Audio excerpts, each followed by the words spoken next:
Welcome to episode 240 of the Grip Strip Podcast, the sticky Henhouse edition of the Grip Strip Podcast. My name is Philip Matthew. I'm your host. And as always, I'm with my co host, the iRacing Indy 500 champion, computer genius, a gentleman and a scholar, and Leadfoot as of the last episode. His name is Josh Fine. What's going on, man? Hey, I'm doing great, Phil, as always. Glad to be back on the show, of course. Jaguars finally get their first win, the 2024 season, on Sunday as well, so glad about that. Maybe not so happy about our fantasy matchup, but it is what it is, and everything. So I had a lot to talk about with all the wild racing that we've seen here at Talladega this past weekend. And in ode to Richard, we'll go and open a can, but not beer. Not for me, at least. Richard getting the victory after most of the field gets destroyed at Talladega in a race which basically was a four-wide, looked like a procession on a freeway for a good amount of the race. But we'll get into all that. Issues with the DVP policy, not being able to pass, fuel mileage racing, things that all came up after Sunday's race. Then the points, of course, heading to the Roval cutoff. Sammy Smith took that out of play by winning in a last lap pass in Xfinity. So gets his second win of his career in that series. While his teammates Sam Mayer and Justin Allgaier had issues. Mayer gets DQ'd post-race. Justin Allgaier's had a brutal run of races, and it continues. In terms of how that looks for both of them, they're outside of the cutoff going in, so we'll get in all of that heading into the Roval for the Xfinity Series. Grant Enfinger and Oldsmobile, not for Grant Enfinger, but Oldsmobile's first win since 1992 and first Truck Series win ever. If you don't understand that reference, we'll get in. We talked about it previously that there was an error, but we'll get into all that. But the trucks, first race of their round of 8, which means that Grant Enfinger will be racing for a championship.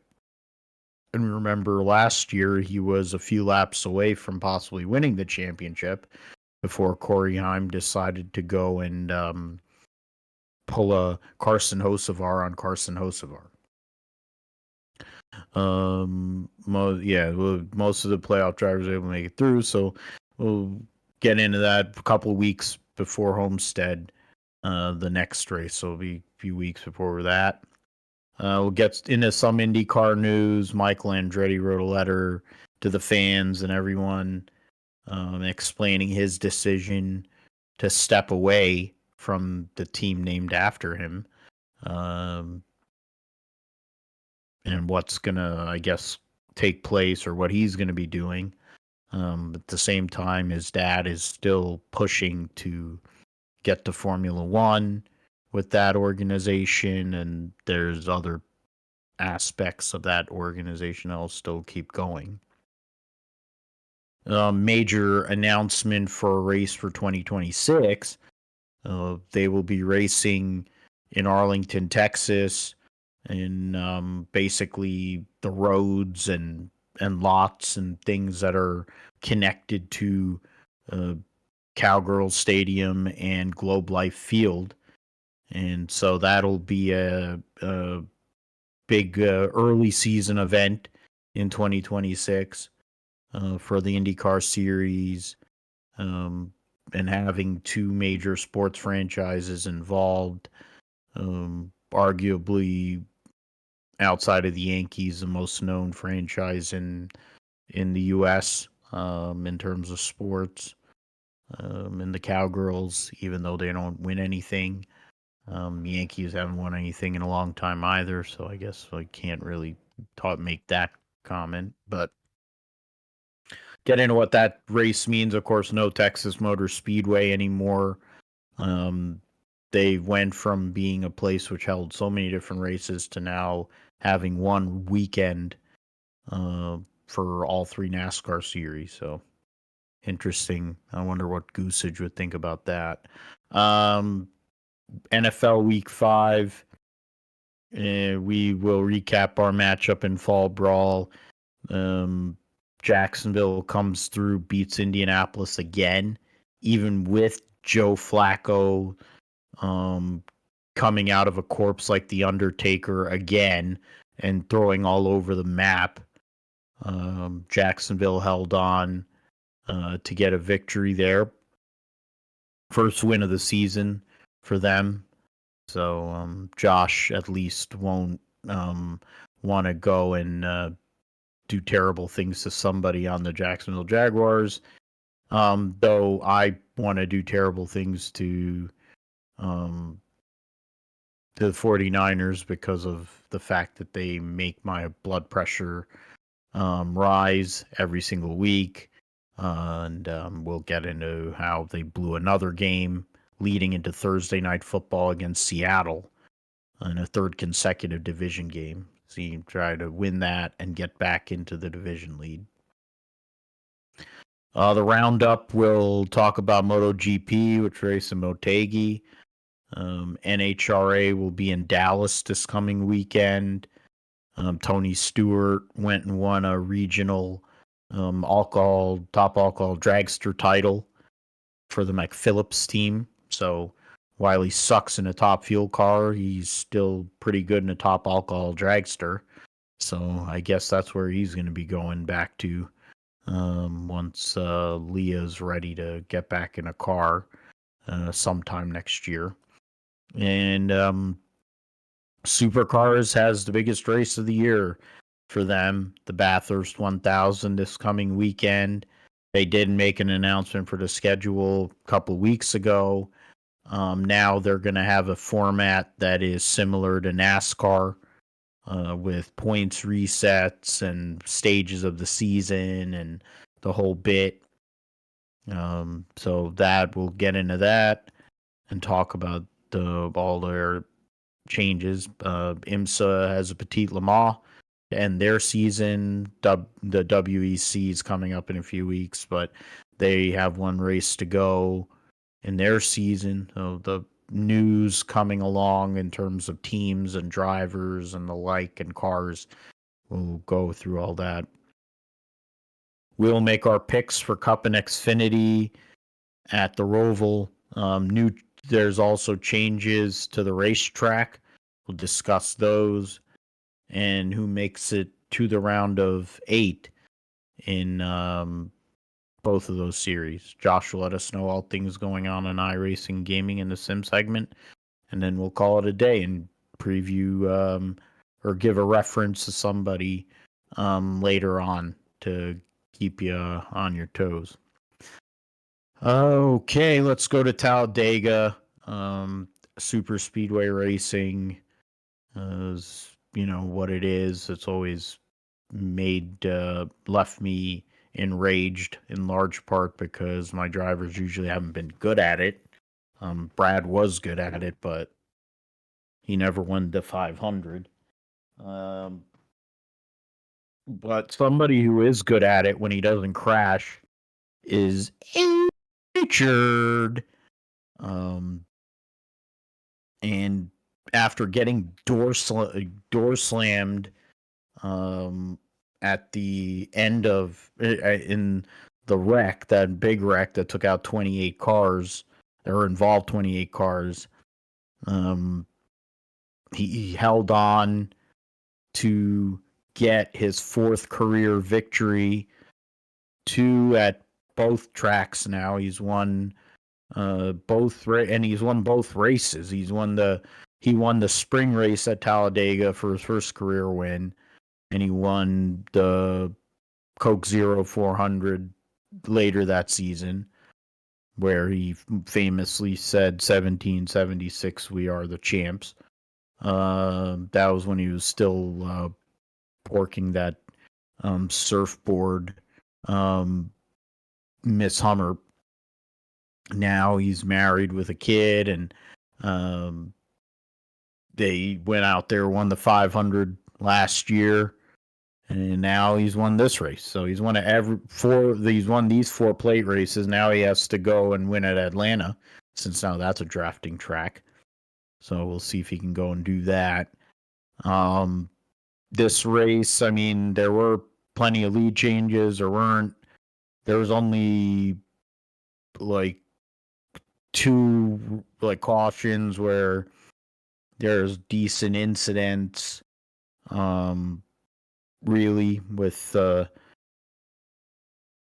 and that there was a wreck leading in a stage coming to the end of stage 2 with the couple Penske cars, Chastain, Hamlin, LaJoy, and then SVG. Yeah, SVG. And then the big one late in the race, 66 lead changes amongst 24 drivers. But in the end, 2 non-playoff guys and 3 non-playoff guys in the top 5. Richard wins over Brad Keselowski, William Byron, Kyle Larson, Eric Jones, who now has a new crew chief after Dave Ellens got let go. So that all these connections to what was the Petty team are starting to get dumped off one after the other. Chris Bell, Justin Haley from 35th to 7th, Bald Spot Dillon, Darrell Walsh Jr., Denny Hamlin gets a top 10, Martin Truex 11th, Cody Ware, Keebler Gibbs, Hocevar round out top, and Shane Van Gisbergen round out top 15. Only 4 drivers still in the playoff in the top 15. Add another 2 in Bowman in 16th and Reddick in 20th. And after that, you have a lot of drivers that had issues, were involved in that big wreck. Suarez was involved in a wreck early in the race with McLeod, and had struggled after that the whole rest of the day. Clyde, Chase Briscoe, who's probably having his best super speedway race of his career after starting tailback. And they end up 29th and 30th, so 2 chases back to back. Gumby Cindric, who led the second most laps, the second most laps on the day and was leading or up front when the wreck happened. Joey Logano, and then teammate Ryan Blaney was wrecked by that. Oh yeah, that was the one with Alex Bowman. That was the one which Alex Bowman drove right through Ryan Blaney. So those are all guys that were involved. Chastain, coming off of winning a race the week before, goes first out the next week. So it shows how in racing you can go from hero to zero in just a matter of a week's time. But I mean, Richard getting a win at a super speedway isn't that surprising.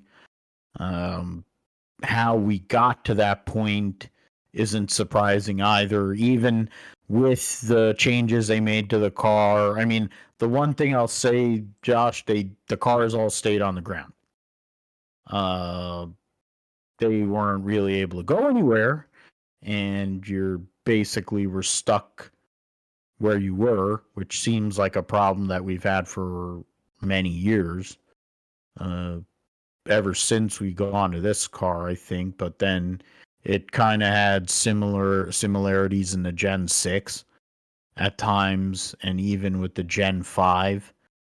I mean, to be fair, I think for as long as I've been watching, going back to when before like the Gen 3 era was the last time where you kind of could go and move around. Kind of Gen 4 when they put the wicker on the top uh, the aero package they put on the cars in 2000 and then got rid of after Dale Earnhardt's passing. Um, that was around the time or last time where I really think you could, in a pack racing where you could make passes and really truly didn't have to have tons of help. Um, Dale Earnhardt and of course Dale Jr. proved that. But ever since then, you've needed to have a decent amount of help outside of the tandem days, which were my favorite time to watch super speedway racing. Dale Jr. hated it, so they got rid of it. I think the racing would be better. There'd be more passes, less likelihood of destroying a bunch of race cars, but that's for just a talk for another day. In this case, Stenhouse got through that wreck, was up front. There were a bunch of Chevys around him. Even with all the Hendrick cars basically being able to have a chance, or three of the Hendrick cars, they weren't able to team up and pass Richard. I mean, at least this year he can go and say he had two highlights instead of one. That had nothing to do with really racing. He has a racing highlight now, and he has a highlight of decking Kyle Busch, which, considering he may not have a job at the end of this season, yeah, we could say it's a walk-off shot for him, a mic drop of sorts for Richard, Josh, as he outlasted everyone to get a win at Talladega. Yeah, Ricky Stenhouse Jr. survives the carnage, which for a long time seemed like we weren't going to have a big one. And, watching this live on TV, it was mind blowing that they were able to run 4 wide for several laps without having any issues. But then when you realize that they weren't really racing, they were kind of just doing a formation there because they were trying to all save fuel in some type of way. That allowed them to just run 4 wide without any issues there. But even then, there was still possible chance that somebody could make a mistake there in that pack and take somebody out. And it didn't happen until the end. And, basically, Stenhouse survived that. Austin Cindric got taken out there at the end by Keselowski, which I don't think it was really Keselowski's fault, just a bad push from behind there, likely from Logano or somebody else, and took him out of that wreck. So, definitely for the field, that was definitely not a good time, but for most of them, especially the guys that couldn't make it back to pit road.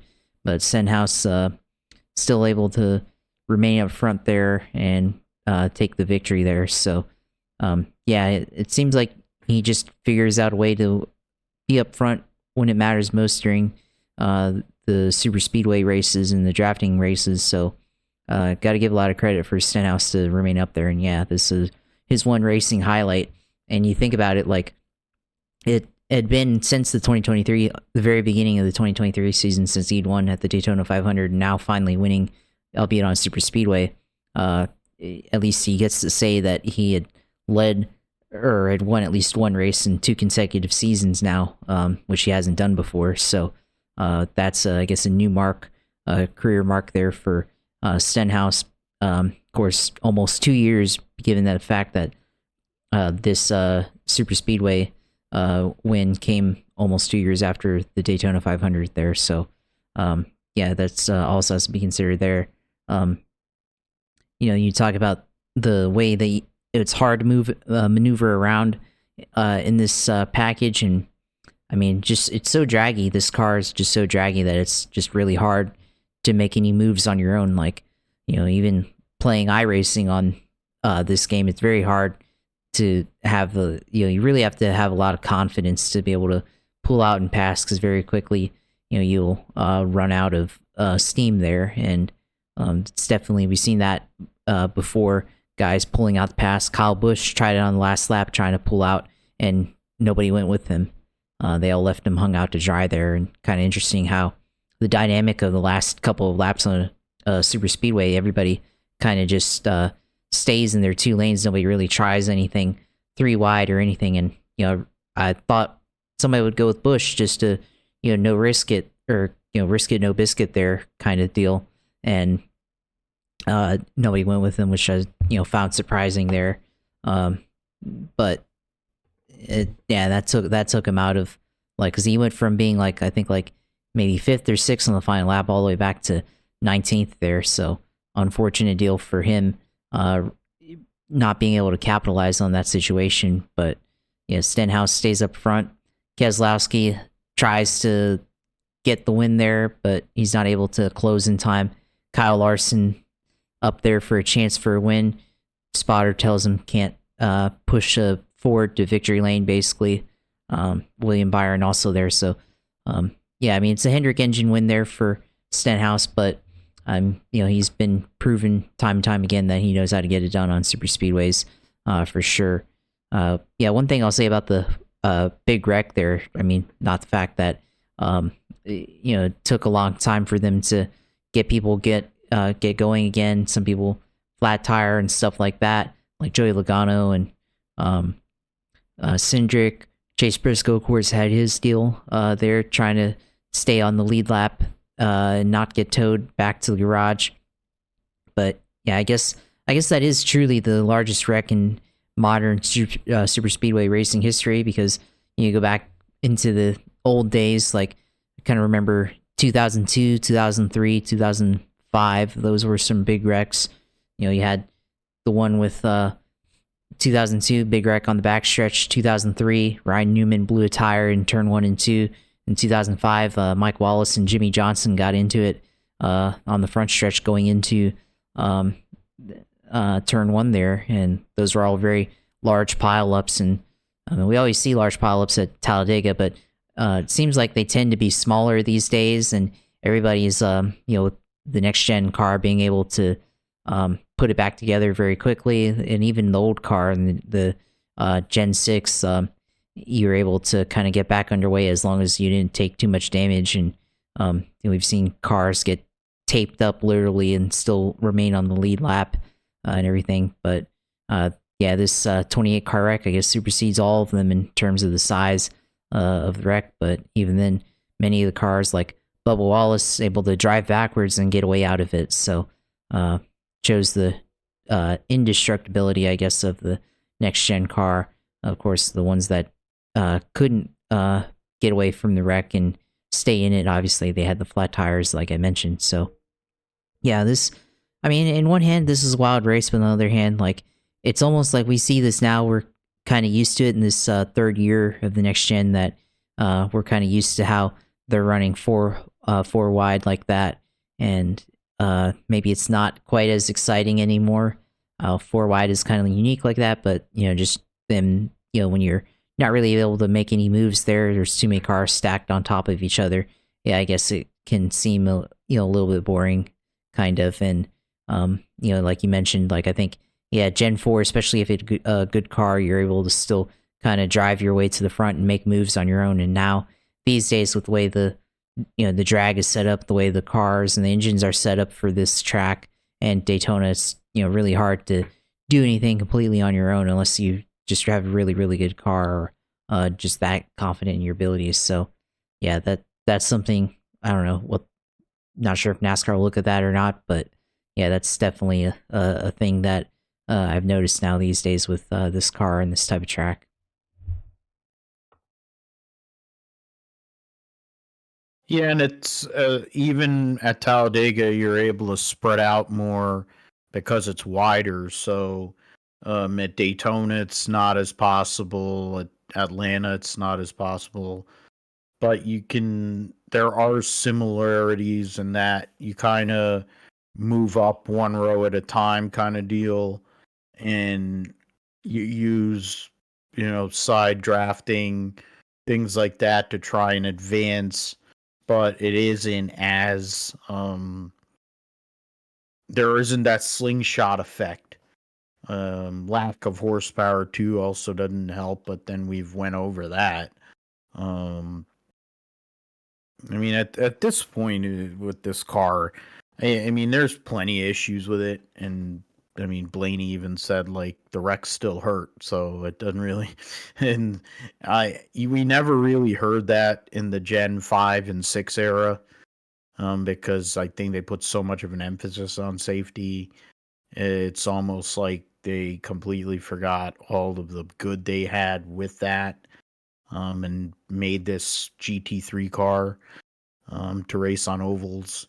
And can they just take the diffuser off and let's see what happens? Like, why is this such a thing that, you know, one, they won't try to put 900 horsepower, and they won't take the diffuser off the car. They won't.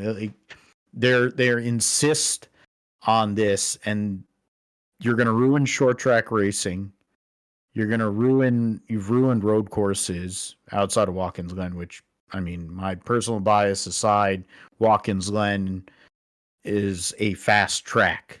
So it's like the intermediate track version of a road course. You have Snoroma, which is a short track, so that's why it sucks.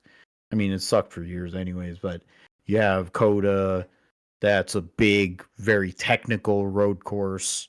You're going to go to Hermanos Rodriguez circuit, which is a lot of there's a 2 or 3 straightaways, a bunch of kind of tight Mickey Mouse corners in between with the one S section. There's essentially 2 passing zones there. So that race is not going to be very compelling. They have all these different road courses, but then it's like with the plate tracks, you have Daytona, which is, has the biggest race of the year. You have Talladega, which has these 2 races, and you sell out the crowd no matter what. And then now Atlanta, which is a draw for the first time in decades because it's a drafting track. But it isn't really about racing as much as it is, they're all together. But I don't that there's a difference between racing and all being packed together. But uh, it's whatever. I really don't. I'm getting tired of it. These races are too damn long. They could go and do this race for 300 miles, and you could get to the same damn result as they do spending 3.5 hours doing this. Um, you really don't need to draw out the amount of time that they do doing these races, uh, and help us all out. It shouldn't. There races that should be that long are ones where you're actually on a racetrack where you actually can control your own destiny versus a racetrack which is a super speedway and likely to have massive wrecks. Points heading into uh, the Roval, Byron, by basically lasting, got enough points to advance. Christopher Bell, Kyle Larson, more or less without, the bottom falling out, will make it. So then you have Hamlin, Bowman, Blaney, who before the big wreck was not in great shape, but the big wreck helped him out. Reddick, who's had a bad round of bad playoff, uh, gets somewhat of a reprieve, and then Clyde, who is plus 13 over Joey Logano. Tyler Reddick's plus 14 above the cut, so he's only a point ahead of that. Suarez minus 20, Cindric minus 29, Briscoe minus 32. So you think about Cindric and Briscoe probably need a win. Suarez would have to score good amount of stage points, both stages, to give himself an opportunity And so we'll see what happens going to the Roval. Xfinity, I mentioned that Sammy Smith goes and gets the win, but his teammates Sam Mayer and Justin Allgaier have a day to forget in the end. Sam Mayer got nailed for the ride heights, and he goes from 16th to 38th, lost a whole lot of points in the process, which affects his standing going into the Roval. Sammy Smith wins over Ryan Sieg. Riley Herbst led the second most laps. Yeah, second most laps on the day, finished third. Sheldon Creed fourth. Chandler Smith fifth. Jesse Love, who started on pole, led the most laps, finished sixth. Jeb Burton, David Starr, Brennan Poole, and Kyle Sieg round out the top 10. AJ Allmendinger, Parker Kligerman, 11th and 12th. You have Eric Almirillo was 19th. Hank Hill was 23rd. Allgaier 25th. Custer 26th. SVG 35th.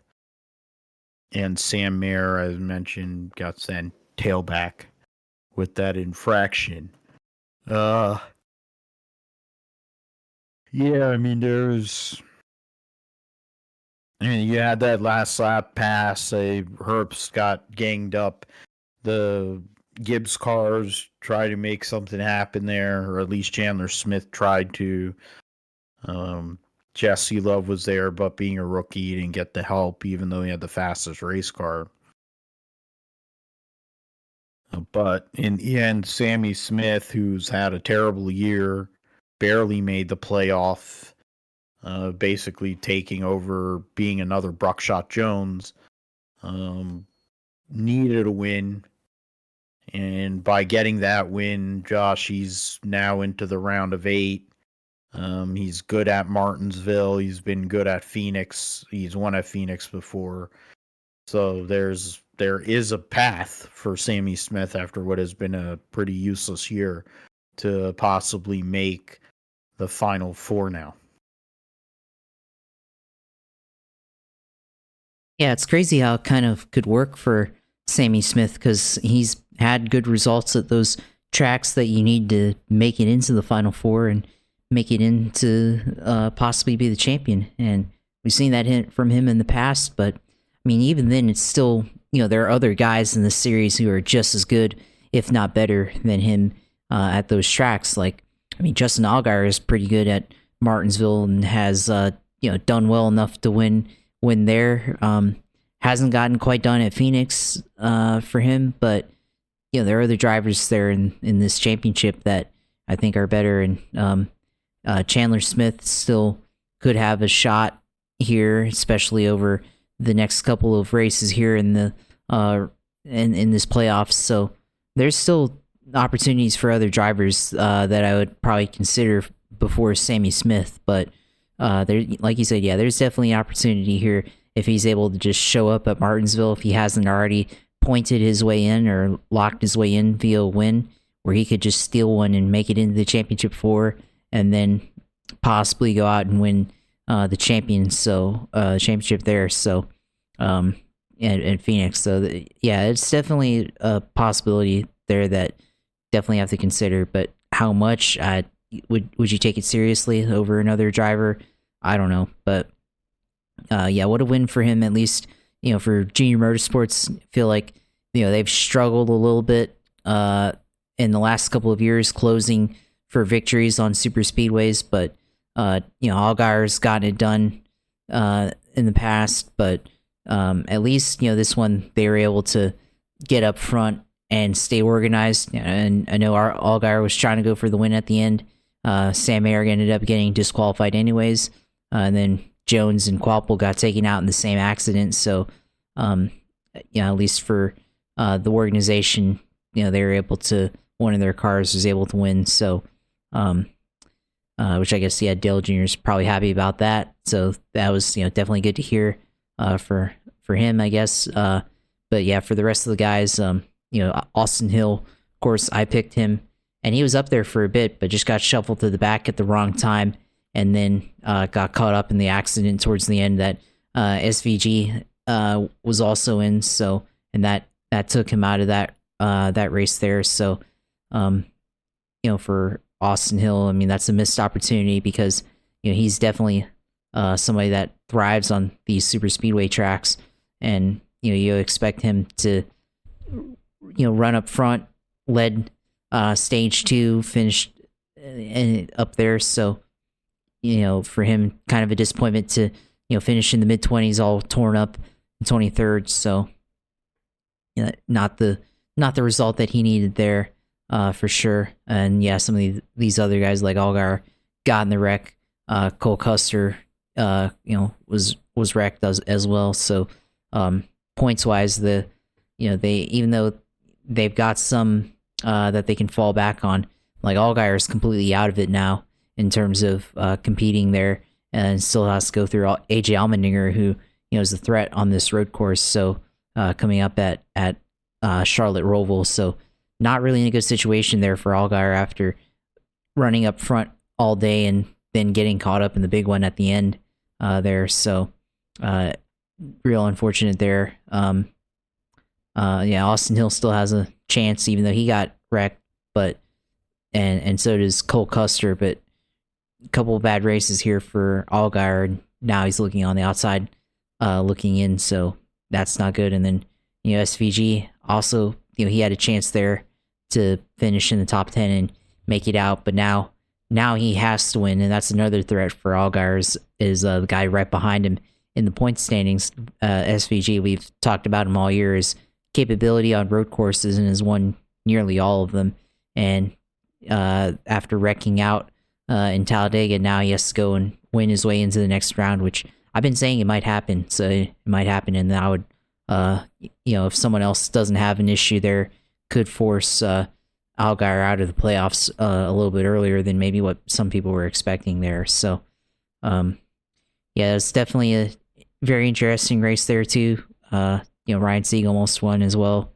There, I guess other stuff that happened. Talk about the wreck with Carson Kvapil and Brandon Jones, kind of similar to one of the wrecks I mentioned earlier, 2005, Jimmy Johnson, Mike Wallace on the front stretch at Talladega there, and I think similar in the Busch race there that year too. So, the wreck was very similar to that in my opinion, just kind of how it played out in the pack, and how that kind of triggered and got everybody going. But just as much carnage, I think, as there is in any super speedway race, just like like it always is. So, the race is definitely fairly entertaining for sure, and looking forward to kind of seeing how, I guess, all this kind of resolves itself, I guess, points wise here coming up at the Roval.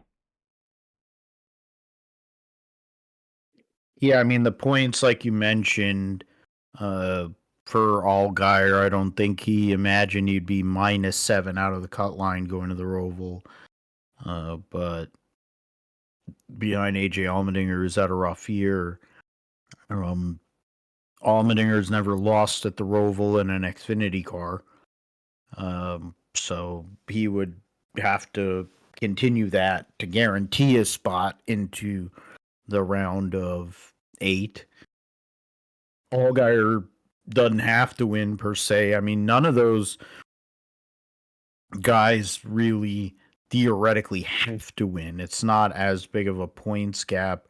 It might alter how they race the first couple of stages. SVG, Sam Mayer, Parker Kligerman, but I think SVG is someone that, he on the weekend of the Bathurst 1000, a race he won last year, he's won twice.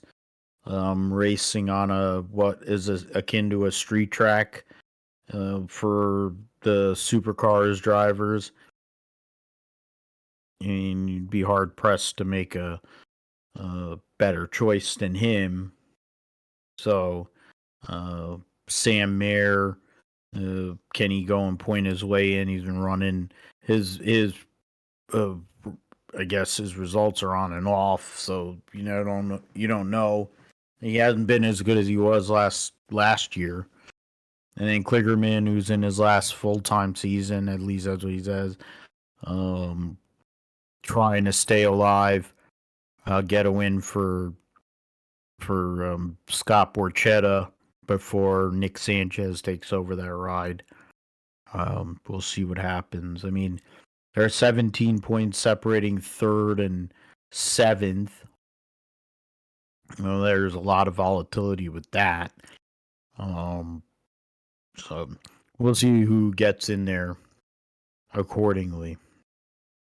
In the truck series, this race at Talladega, then they have, what is it, 22 days after the race at Talladega till their next race at Homestead.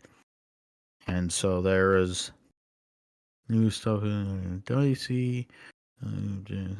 So in the end, Alabama's Grant Enfinger gets the victory in the truck race over Taylor Gray, Daniel Dye, Rajah Caruth. Algorithm pick Lawless Allen, who tried to make a move on the final lap to win, which would have been the second time that's picked winner.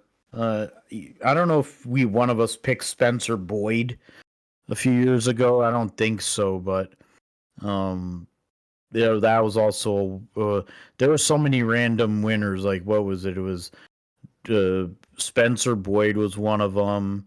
There was the Canadian guy that used to drive in the trucks for Kyle Busch Motorsports. That was his only win of his career. It was a D Burrito. It was the last year. So yeah, there's usually craziness with the truck series. So, but in the end, Enfinger, a points race, a regular, goes and leads the most laps. Started pretty far up front and fourth, driving an Oldsmobile, which is a joke based on what happened on the entry list. Somehow or another, someone wrote Oldsmobile on there instead of Chevrolet. So then it became a whole goof on the internet, graphics and everything. So, first win for Oldsmobile in NASCAR since 1992. First time that I can remember an Oldsmobile truck outside of the Olds Bravada or something, but that I don't even remember if that was a truck or more of a ute kind of thing, like they would race in the V8 in Australia. But Enfinger, who was a contender for the championship for the last few years, taking Cody Robaugh's team to the championship 4 event in Phoenix, Josh. So, hometown guy. He's been good at these drafting plate tracks, and he gets a timely win to put himself smack dab in position to possibly get that elusive Truck Series championship. Yeah. First of all, I mean, got to concur with you there.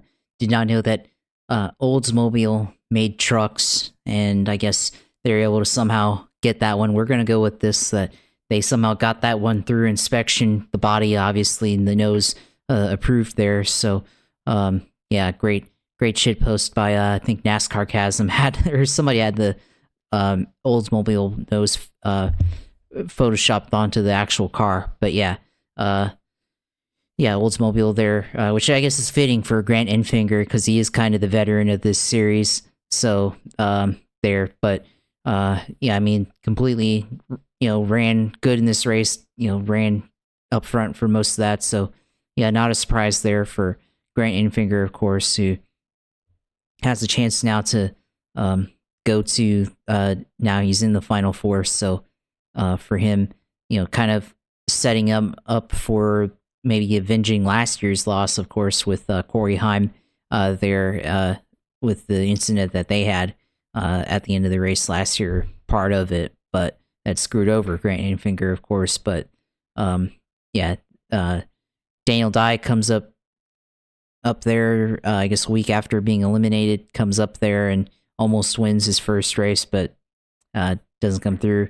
Gets a solid pick there. Like I said, Raja Caruth, you finished second back in Daytona and comes up here to Alabama and finishes in fourth place. So, got to say that's a good result. He's showing himself to be a super speedway racer, and of course, our algorithm pick finishing fifth. So it's not out of the realm. I mean, say Lawless Allen, the 33 Joshua Hume car. Hey, he was the best finishing Ford there on Friday afternoon there. So it's not always a totally sideways pick there, and it kind of knows, it understands there. But let's see, Corey Hyman, we mentioned him. Where did he finish? He finished in 11th. So yeah, not bad, just solid run. But we'll see how, I guess, in these regular type of races as they go to Homestead, we saw him last year run well there, so that's probably a good track for him to win and make his spot into the next round, into the final four. So for the trucks, but yeah, I mean, I obviously there was definitely some stuff that happened here. I mean, it had a couple of big ones, but in this track, but I mean, I think at this point, kind of your typical truck race ending there, especially the final lap crash happening on there, which I think that helped Roger Kruth get there because he barely missed that wreck there at the final lap and was able to get through there. So yeah, it's kind of a typical for what we see here in the truck series for sure. Yeah, I mean, it's a great finish for Enfinger, Taylor Gray, Caruth, Eckes, all racing for points. Heim was 11th, Majeski 12th, Ankrum 14th. He had the likes of Ryan Reed making a rare appearance. Stephen Parsons, one of your picks, Josh. Brett Holmes, who's had good runs in ARCA there. I think he finished second in this race last year, so usual suspects as long as you made it through. But Enfinger gets through to Phoenix and gets basically more than a month to prepare for that race too. So we'll see how the robot team can do and what they bring to the table come Phoenix. Heim is plus 30, Eckes is plus 29 over the cut, and then Majeski, who, I mean, he won last year at Homestead, so or has won at Homestead before. Raja was very confident in his post-race interview, at least on TV, or I feel like, or no, on radio, he said that he could run the board, so he felt very, very good about his chances at Homestead. So we'll see. His mentor, Darrell Wallace Jr., won at Homestead in a truck. What was his final truck series race up to that point? When he, in the year where he probably could have and should have won the Truck Series championship, but him and Blaney were both in that championship mix. But Majeski plus 5 over Caruth. Then after that, Taylor Gray minus 13, Nick Sanchez minus 20, Ankrum minus 23. So it's going to be a little more difficult for those three drivers without making some headway in Homestead prior to the finish they have over there. All right, so mentioned all of those things. We'll get into IndyCar now. Mike Landretti going in, penning a letter to the fans for all that they've given him in his illustrious career, not only as a driver but also as an owner. Um, Essentially going and stepping back and allowing Dan Tauris to take over, and wanting to go and um, essentially said he wanted to go and spend more time with his family. He's been uh, married for 18 years to former Playboy Playmate of the Year Jodi Ann Patterson. She gave birth to twins, so they're 10 years old. He's a grandpa to child Marco, and he's, I thought, oh, so he moved on to another woman. Okay, wow, didn't know that. Billy Joe Powers, whoever that is. They just had a baby a few weeks ago. So, yeah, so I mean, he's moving on, and at least for, day-to-day operations of the organization, but he's still going to be involved in plenty of decisions, and probably trying to get Formula One over here as a team, but also, having an American presence, but other entities that he's involved in with IMSA, with supercars, with trying to, with prototype programs with Cadillac, of course.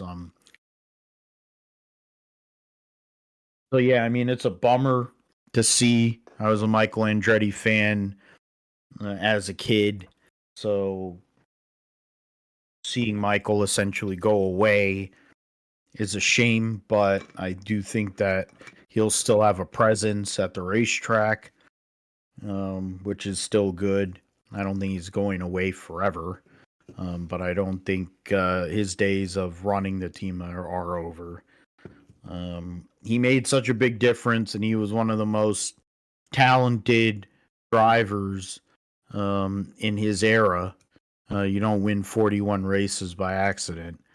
Couldn't get the Indy 500 that he wanted so much as a driver, but then won it a bunch as an owner.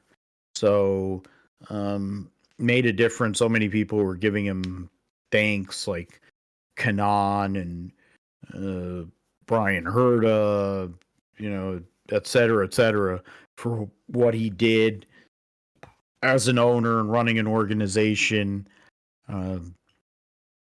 You'd think the Weldon family would be another one because, of course, Dan Weldon passed away. But if it wasn't for Andretti and looking out for their family, I don't think Seb or Oliver would be as far along with their careers without Michael Andretti's help. So he's had connections. He has tentacles in so many racing series.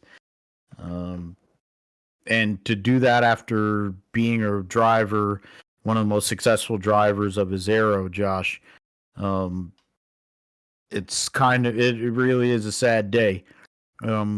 Losing Michael and Michael's voice. And I think similar to what we're going to talk about, at least one story we're going to talk about in the NFL, they're afraid of voices that will speak a certain way or not fit a line or fit in a line here. But yeah, Michael Andretti is a legend. I ain't going to stop. But his perspective on the sport on a weekly basis is something that I'd like to read and see. But yeah, Michael Andretti's out officially, and thank the fans for all the stuff that they were able to do for his organization. Yeah, I mean, it's definitely a shock. And I mean, this kind of came about. I guess he was not ready to announce this, but guess with the formation and announcement of the charter system and filing the paperwork for all of that, this news kind of came to light that Michael Andretti was passing the baton, so to speak, with Andretti Global, which is very interesting to see. And like you mentioned, like with kind of criticism of Penske, he's definitely been, especially over the last year, as kind of IndyCar seemingly was not on the same head of steam that F1 is, and that NASCAR kind of has been the last couple of years. For Michael Andretti, he was kind of the guy, that voice. Remember, he said earlier in the year that if it's going to be like this, they should sell the series, referring to the lack of growth outside of the Indy 500. But Michael's kind of been that guy in the series to be able to call out when needed to. But yeah, I guess now, for whatever reason, deciding to step away, and family, want to spend time with family and stuff. I mean, it's understandable and everything, but I do wonder how much time, because he's not going away completely. He'll still be around here and there. And I mean, imagine at the very least that he'll still be around for the Indy 500 as always, because that's very important to the Andretti family. So imagine for that, maybe some races here and there, but we'll see exactly how that looks like next year for him. I think the other thing you have to consider is the Andretti F1 project, which I feel like he was the guy kind of spearheading that, and that's the other kind of where we see the Andretti passion kind of come out, especially as F1's kind of stifling there, and obviously that's also in court right now as well. So got to wonder exactly where does that go. I mean, they've basically they've got, I guess, a proof of concept in their car. They've got the engine program in place to be able to do it. They've got the UK base over there ready to go. So it's just a matter of getting approved and everything. And now that Andretti is stepping away, we'll see if that's ever able to come to light. I mean, obviously it's out of his hands now, but I also do wonder if part of that, the ambition to push to F1, part of that is kind of what led him to this decision to step away and go do other things or spend less time around racing. So that's definitely a big piece of news there, and kind of like still trying to understand how exactly this has come to light, especially because it's just kind of come out of nowhere for IndyCar fans and open wheel fans, I think, in general, to see Michael Andretti just spend less time around racing.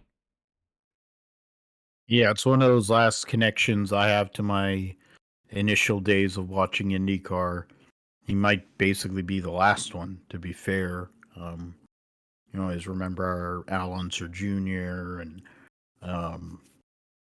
Emerson Fittipaldi, the Burt Kreischer wannabe Paul Tracy. Just those are some of those guys that were around, and now Michael's leaving, so it's a definite shift change in their world. I mean, in terms of things for the future, talking about the past and the present, the future will be racing at in Arlington around both the Globe Life Field and Jerry World. They'll have a dual 2-lane pit lane. You got a few long straightaways from turn 9 all the way out to turn 10.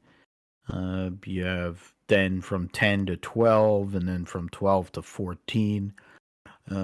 So, I mean, long straightaways, we'll see what the passing zone, you get some 90s into those corners. So, definite passing zones. Not sure about the full-on width of some of the sections, but they said compared to other street courses or other temporary road courses that there's a lot of space, so there might be room for imagination to get a better racetrack. But what it means is you have the Cowgirls and the Texas Rangers involved with IndyCar. Um,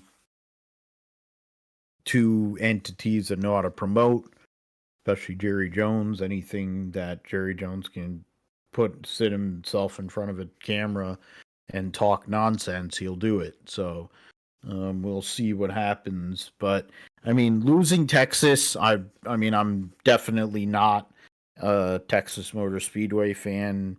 You don't have to listen to you. I mean, I've said how much I dislike Texas on this show for the better part of 5 years. Then before that, in other places where I used to work and cover the sport, I would denigrate the track. So, but losing another oval in the IndyCar series, and not really having options is not ideal.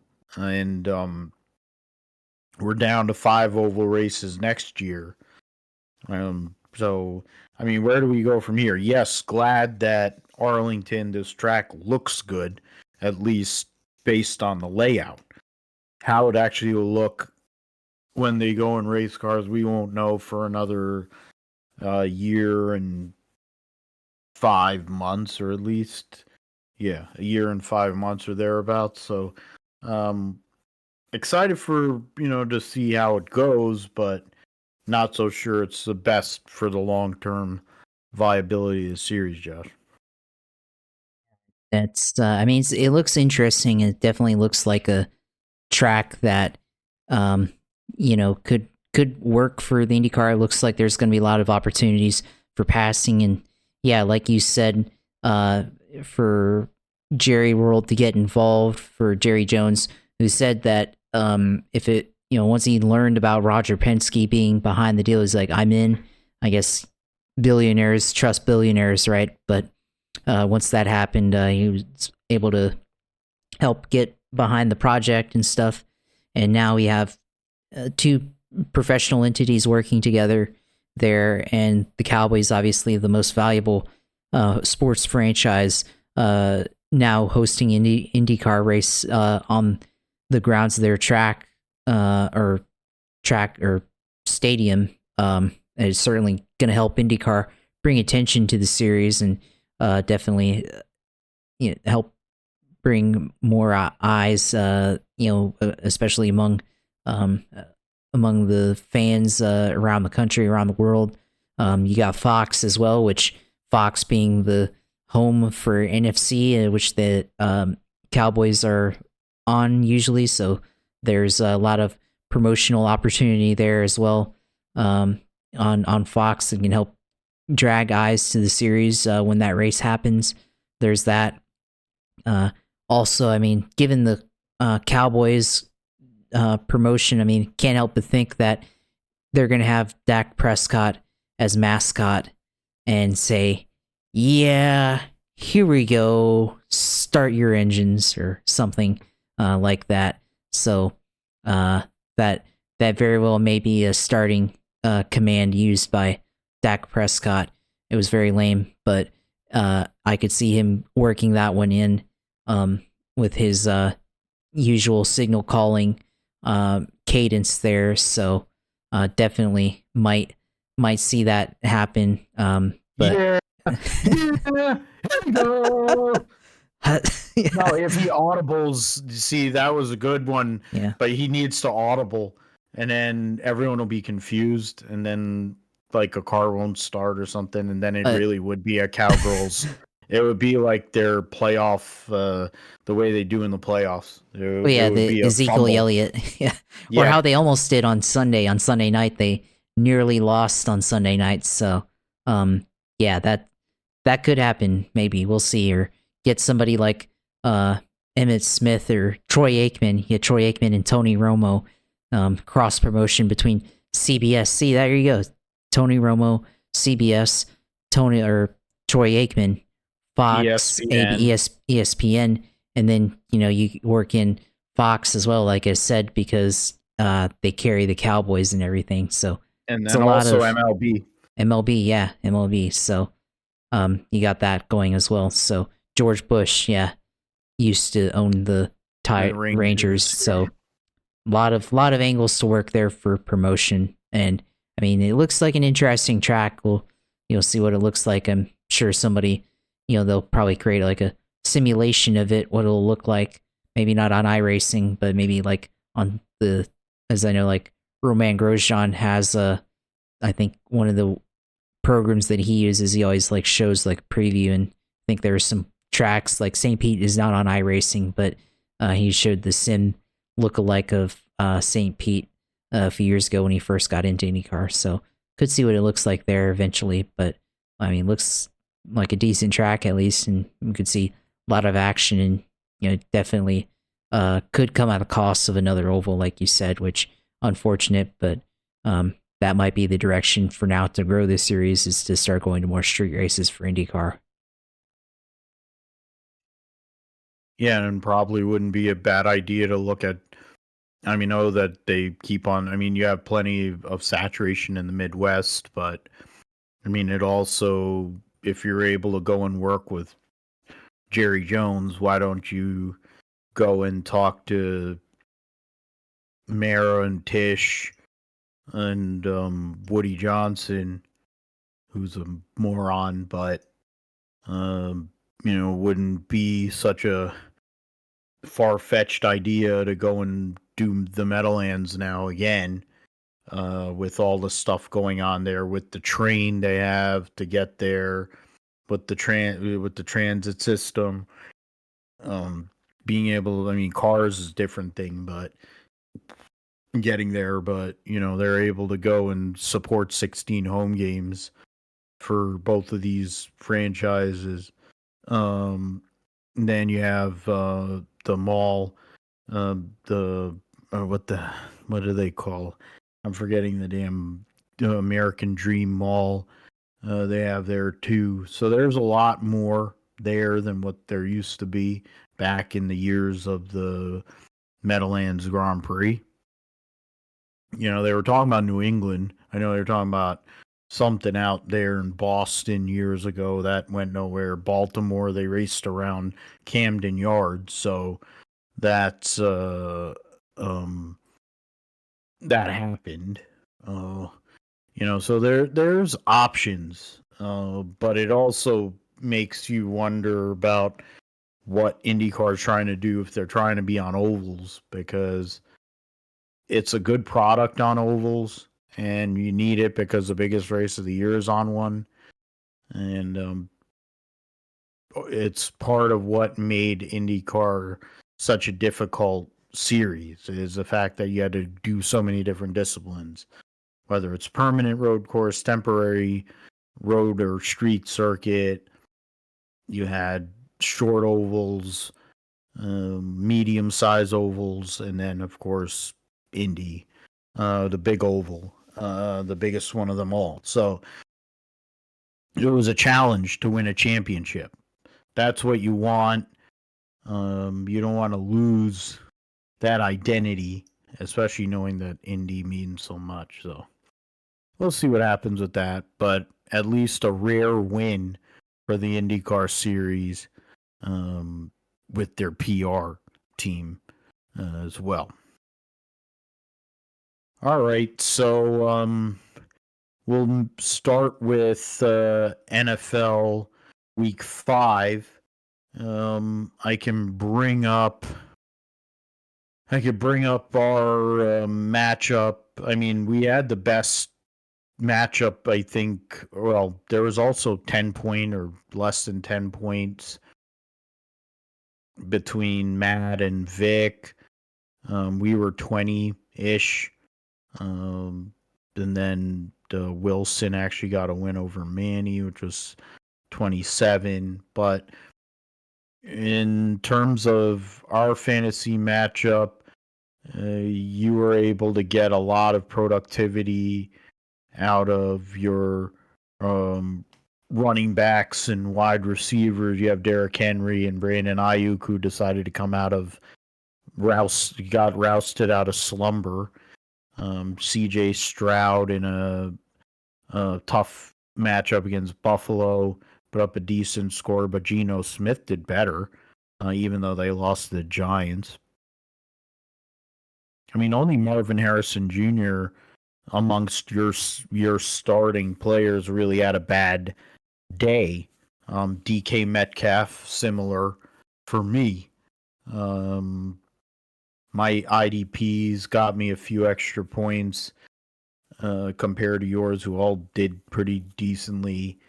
And then really, I think the main difference was Lamar Jackson, who went absolutely mental with 4 touchdowns, 348 passing yards, um, with 55 rushing yards. He had, and there are some other stats like 12 rushes for 55 yards. He did lose a fumble, but he had 19 first downs, 18 passing, 1 rushing. So,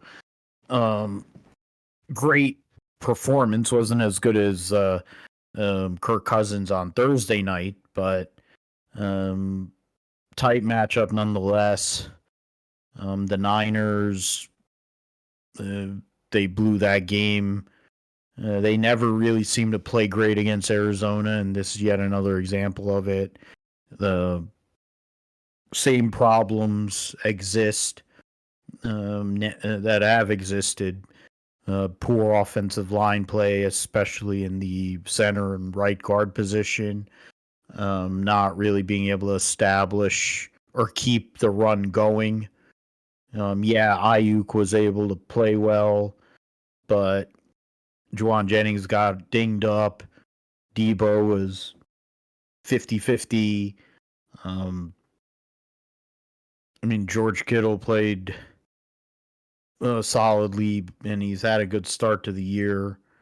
So, I mean, there's things like everyone's talking about CMC and his injury, but Mason's ran really well. It's just that he's not as dynamic, of course, as Christian McCaffrey, which is to be expected. But he's done the job, and he's out there and he's available, and that's a big difference. But there are improvements that need to be made on the offensive line because Brock Purdy's been running for his life all season. Defensively, just been poor, piss poor, with defensive line, the rush, not Kinlaw, whatever, forgetting the defensive tackle's name that they got from Philly, but they are lacking a pass rush outside of Bosa, and they bought Leonard Floyd, they got other guys, and not really producing. Linebacker core, Fred Warner, God bless him, he's one of my favorite players and one of the best linebackers in the league, but he misses way too many tackles. He's not the only one that missed tackle. There's an insistence of wanting to have like the truck stick, big hit kind of mentality instead of just tackling people. And that's where you give up big chunk plays. That's where you go and lose something that way. So, secondary sucked. Generally, they didn't do anything. They gave no resistance to Kyler Murray. He was able to run all over the map. And so that was one thing. And then he was able to, whoever he threw to, they were able to advance the field. So that's when and then special teams lose Jake Moody on a kickoff return trying to tackle. Then Mitch Wishnowsky can basically only kick an old extra point, field goal wise, maybe a few yards behind that. They had no kicker. They weren't able to close in the red zone. And so that's where we ended up there. Right now, we're both at 3-2 in the league, so we're only a game out of first place. I get to play Steve, Island of Relevancy, this coming week. Josh, you're the High Points 4 battle 3 horse race between you, me, and Steve. Football is life is Matt. He's right now in second, so we'll see who goes where. Yeah, he's playing one. I wonder where. I'm sure. Oh yeah, that's Luke. So yeah, Matt and Luke. Then you have Joe and Manny. Yeah, Josh and Vic. Was Jeff and Wilson, and then myself against Steve. But hoping the Niners can go out and actually get a win on Thursday night against Seattle and right the ship, so to speak, prior to moving to that. So yeah, I mean it was a tight matchup, but Lamar Jackson definitely gave me the productivity that I needed from the guy who I picked as my first round draft pick. So, but in your case, Josh, your Jaguars on a throwback weekend, those jerseys look great. Went out and played similar to that kind of team, because you can't have certain people go make plays like that. But Jacksonville, at least there's a start of a light with that win. Division isn't out of reach, but when you consider Houston's kind of been iffy, Tennessee is pretty iffy. Indianapolis probably is going to be playing Flacco the rest of the year, so you're going to get good and bad with that. But at least the Jags are off the schneid for now. And let us know your thoughts on that, Josh, along with the fantasy team. Yeah, I mean, starting out with fantasy, since that was our matchup there, I mean, usually, like, I feel if I leave points on the bench, I'll feel disappointed. Or, if I miss out on a player in free agency and they end up doing good, or on waivers and they do end up doing it, and I wasn't able to sign them, I'll be like, oh man, that sucks. But, I mean, I felt like I had a good game otherwise. Like, this is otherwise a win. You just had a really good week, against with Lamar Jackson there, getting a huge win in the shootout with Cincinnati there. And the only one that really didn't come up was Marvin Harrison, which that was just one of those games. He draws a lot of attention, of course, and is a guy that they have to really account for. So not really surprised there with that. But Derrick Henry had a big game as well. Brian Robinson, solid game. Geno Smith, had a big game as well. Which I was kind of hoping that the Giants game would go to overtime, but then blocked field goal ended that one, and that basically ended any opportunity for points there for me. So it was a solid game all around for me, I think. But just wasn't able to pull it out there. But yeah, Ayuk had a good game too. So 2 games that were in the same game with Harrison and Ayuk. But I mean, for me, more importantly, look at the big picture. I mean, I'm in the lead in terms of points scored, I think, so in our league. So that should help, later on for tiebreakers, as long as I keep up the trends, of course. I've complained in years past, especially the last couple of years, of having a team that squeaks out wins but doesn't really get points overall. And this one here, with the points being in the points lead, maybe I've kind of solved that issue, hopefully. So, fantasy is mostly luck anyways, but, being able to at least not be as concerned about that, that's certainly something to look forward or to, keep in the big picture, especially as, we get later in the year and start having tiebreakers and all that stuff. That'll definitely help there. And, I think I've already won the weekly leader win like twice, I think. So, that's, good there too. So, definitely fantasy wise in our league, it wasn't all that bad, honestly. So, facing Vic this week. So, it's gonna be interesting. Those ones are always an interesting matchup there. Work league, my fantasy league there, ended up winning that one. Didn't really have good scoring there, honestly. Had some guys on a bye week, kickers on a bye week, of course, and all that. Guys that were injured or on a bye week or whatever. So, didn't have a very high scoring, but Kareem Hunt able to save the day, win the night for me on Monday Night Football there. Didn't have to wait too long since he got the touchdown. Game over there. And I go into 4th place in my other leagues. So, not bad there. Still going, so still in contention.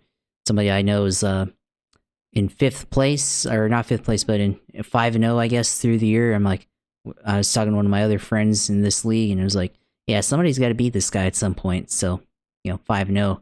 He's got Lamar Jackson also. I was like, yeah, that's why he's winning. He's got Lamar Jackson. So, and I think he has Derrick Henry and Lamar Jackson. That's a, I don't know who allowed that, but let me like double check on that really quick, because I want to, like, since I said that now, I have to verify. But let's see, going to that really quick.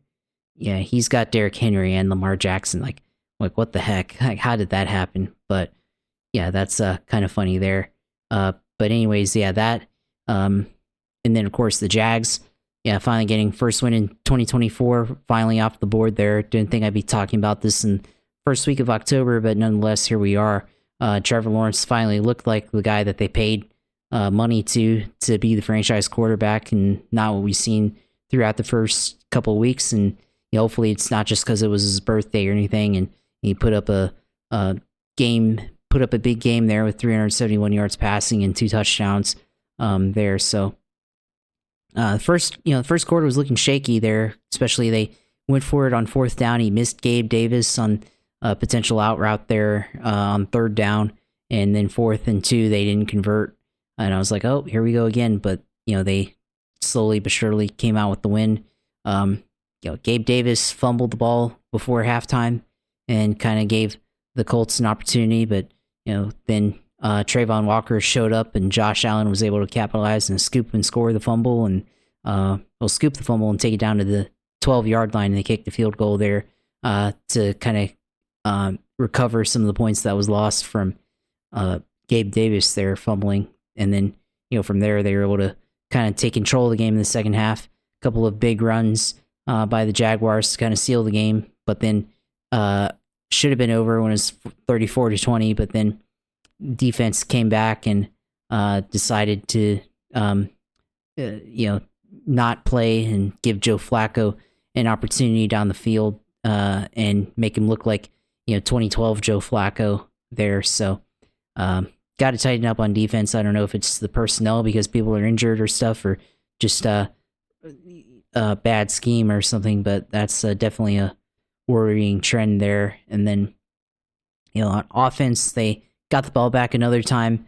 It was 34-27, and the offense went 3 and out there. And I was like, okay, here it comes. It's happening again. We're gonna have the best game of the year on offense. We're still gonna figure out a way to lose, and it'll be 0-5 again. But then, they went right down the field and got the field goal there with the less than a minute left. Cam Little, 49-yard field goal, and then some based on the trajectory and the way it landed on the field goal net. So that was a very good that they were able to go and do that. And then, from there, basically just keep the Colts out of the end zone, which they were able to do. So, yeah, the Jags getting up on the board. Now they got the London series coming up, which I guess good that they're playing their home game in London instead of Florida right now with the storms going on. So, yeah, the playing the Bears, Caleb Williams. We'll see going up against a rookie quarterback. We'll see how the defense shapes up this time.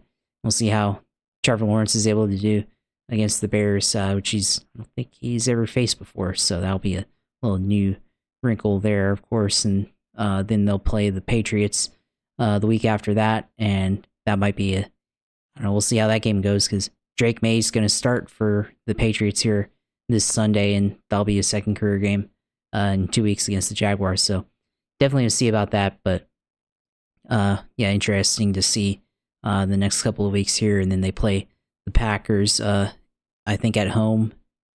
Yeah, I think at home here for Jacksonville. So we'll see. We'll see how this goes. But if they get a couple of W's here, they'll be back at 500 by the end of the month, going into November, with Peterson returning to Philadelphia on Sunday Night Football. So be an interesting matchup there. We'll see how it all works out. But yeah, finally got to win throwback uniforms, which, by the way, they are returning the throwback uniforms later in the year, December, against the Jets, against the Robert Saleh-less Jets there. So maybe Coach Shane Gillis and Joe Rogan will go out there and coach them to an L against the throwback uniform Jacksonville Jaguars, which they need to make permanent. Just make them permanent. I don't know why. They're better than what we have. I mean, I like the uniforms that we have now that we have, but the throwback one's way better, and I like them more. So make them permanent. Yeah, it's like the Niners using the throwback uniforms. They just look better. They seem to play better in them too, so they ought to go and use those regularly than their regular uniforms. I think going back to the throwbacks, it's better. I think it's probably better for merch sales too, so they should do that too. But those Jaguars jerseys, like I mentioned last time, was going back to Brunell and McCardell and Jimmy Smith and Kevin Hardy and Tony Baselli, et cetera, all those names of the past when the Jags were originally made. That's what that jersey harkened back to for me. So those are in playing like Madden in those days as well. So it was definitely not the kind of graphics we have now, but it was cool to see, and Jacksonville going being able to get that job done on Sunday, get off the schneid.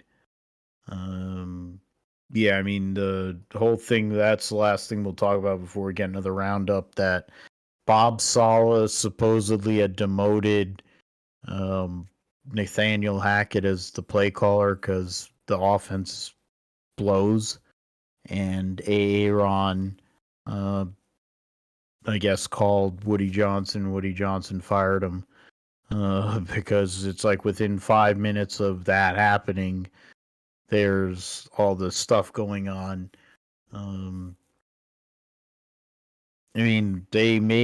Bob Saleh was not amazing as a head coach, but it wasn't, all on him. Their defense is playing decently. Their offense is terrible. And Aaron Rodgers is washed. He doesn't have any chemistry with his two best offensive players in Wilson and Hall. So I don't know where they're trying to go with their deal. Getting rid of Bob Saleh as a scapegoat. Joe Douglas is the one that built the team, and he's had how many opportunities, drafted multiple quarterbacks. Some point you have to go and get rid of the GM. We're not going to lose the owner, sadly, but having Douglas out there, it's negligence.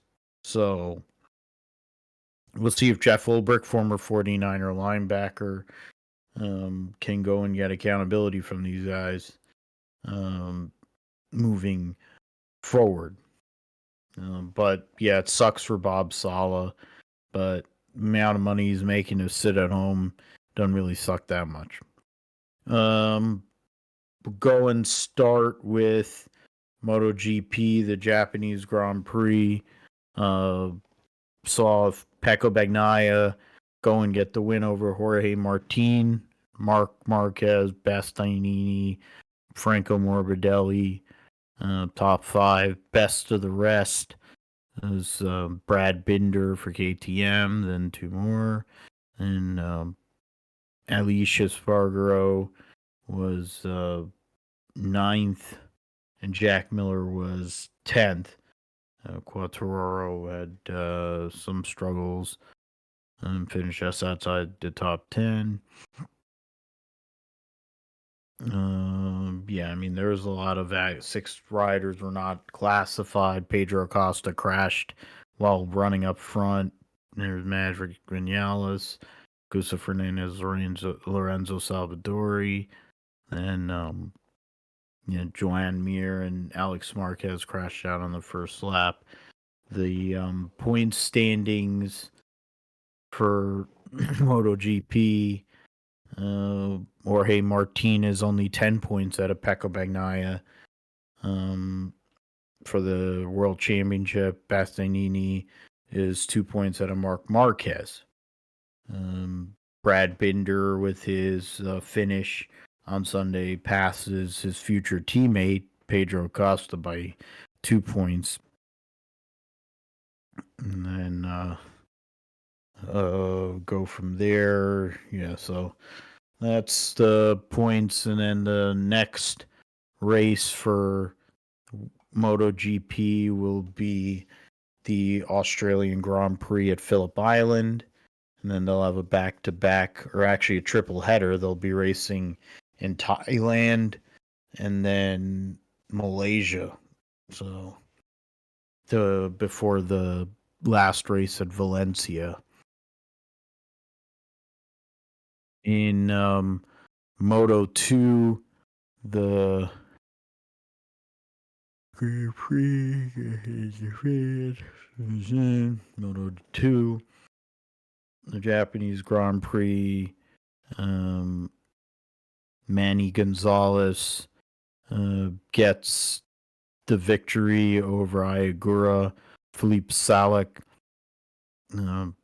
where Salek, Alcoba, Van der Gerber around at the top 5. And no points for Joe Roberts, who looks like either didn't start or doesn't have anything listed there. He finished 27, so he's basically done. Then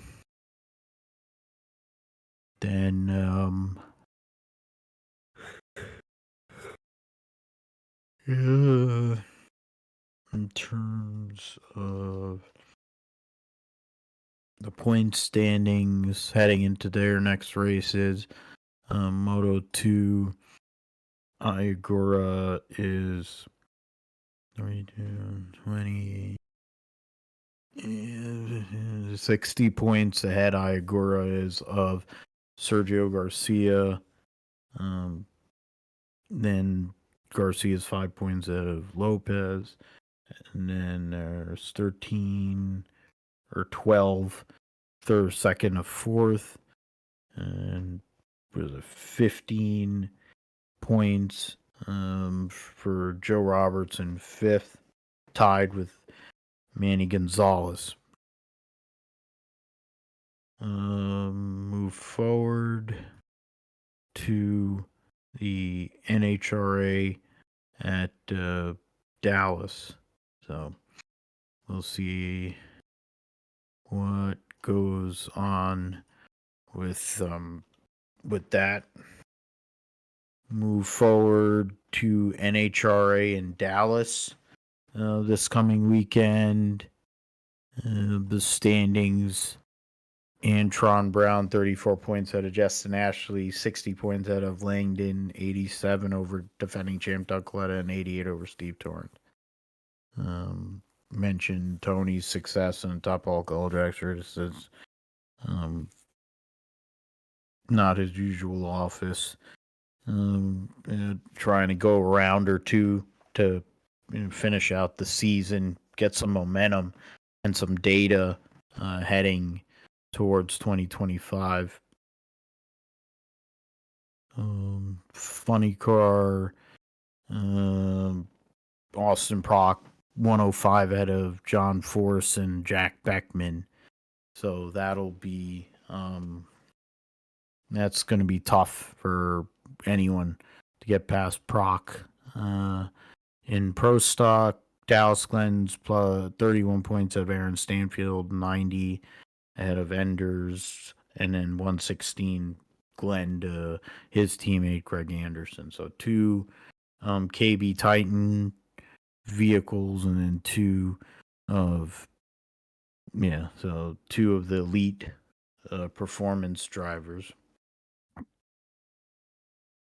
And Pro Stock Motorcycle, Gage Herrera, 34-point lead on Matt Smith, 65 on Richard Gadsden.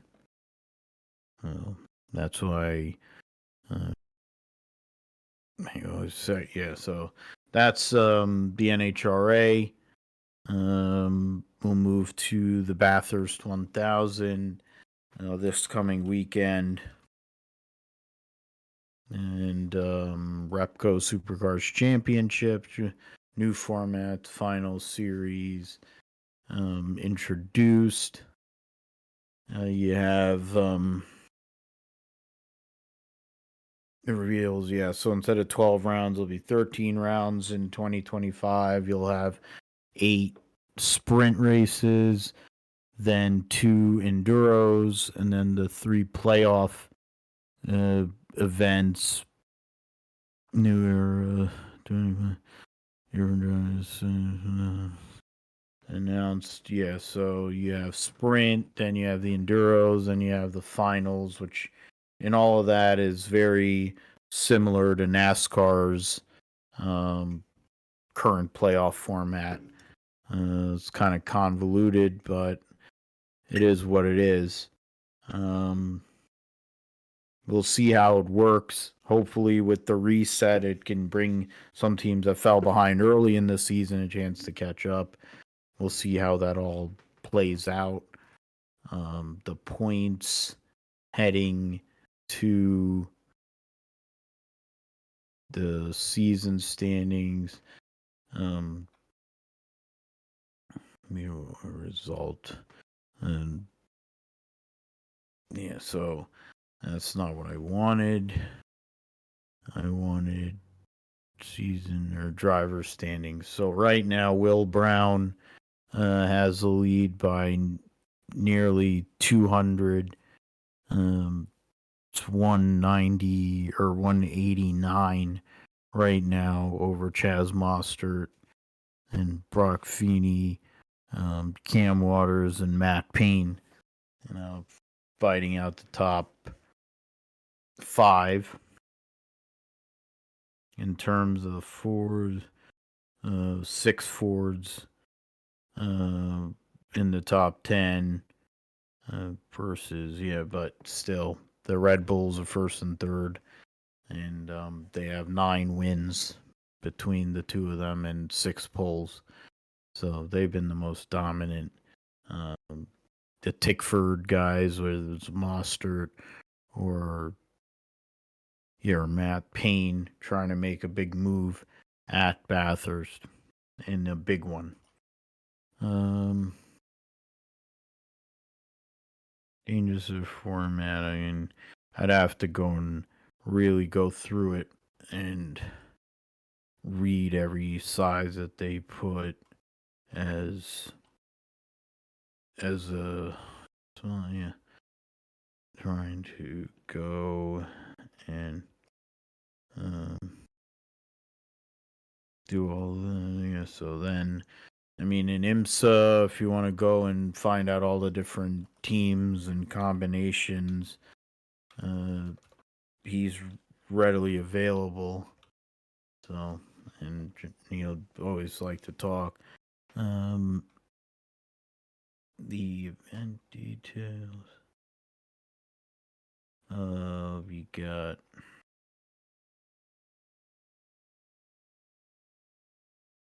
Yeah, so yeah, there's been a bunch of announcements in terms of the field expanding, and especially in GTD, um, with more cars that are available.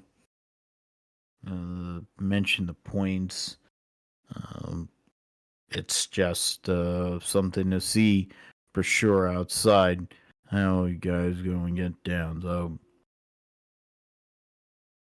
that is that is all for me in the roundup. Let us move towards the picks.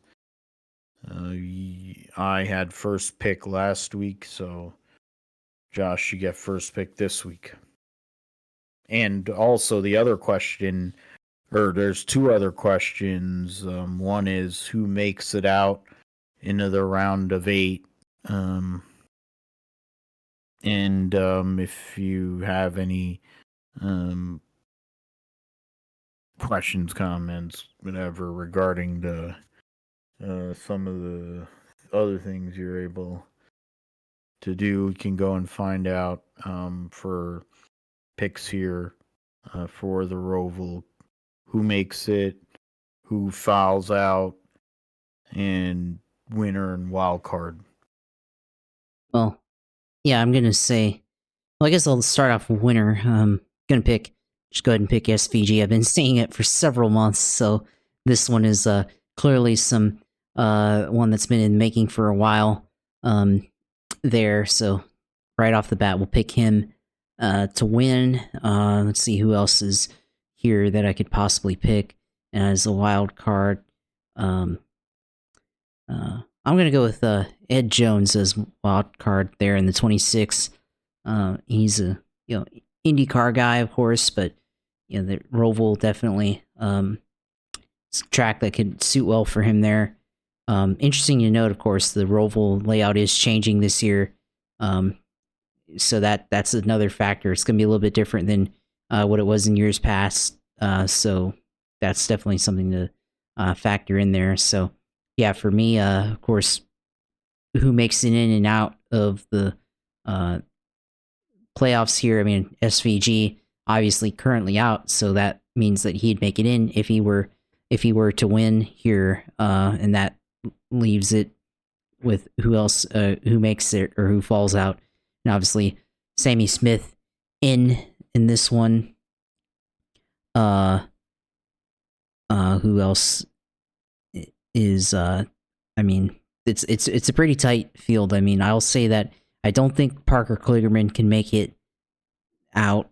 Sam Mayer, I think, deficit, especially with being DQ'd there. So that's huge for him, being DQ'd. Um, and there's too many. There's a lot of people like that.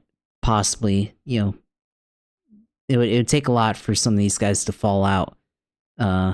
So AJ Allmendinger, man, that's a knockout there. Especially because he's only 7 points to the good. SVG bumps him out if he wins. Oh, that's tough. uh, damn, I feel bad. This is a big one, but I'm gonna say AJ Allmendinger falls out, gets bumped out, and that means I think Just Nogger also doesn't make it out of this round too.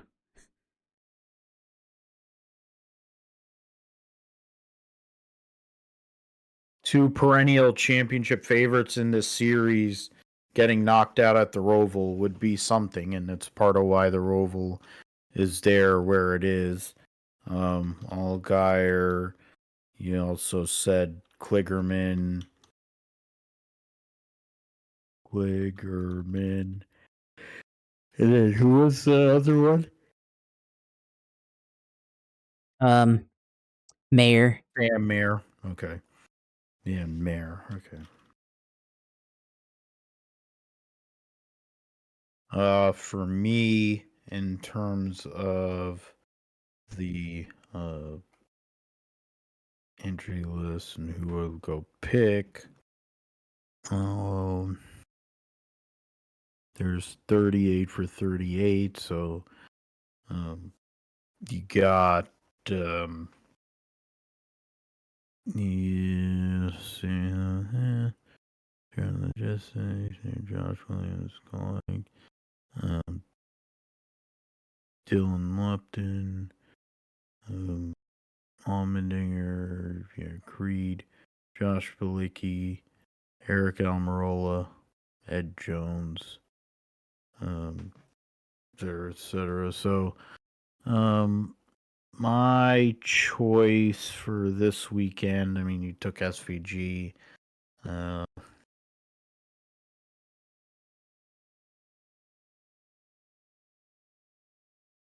I am going to go with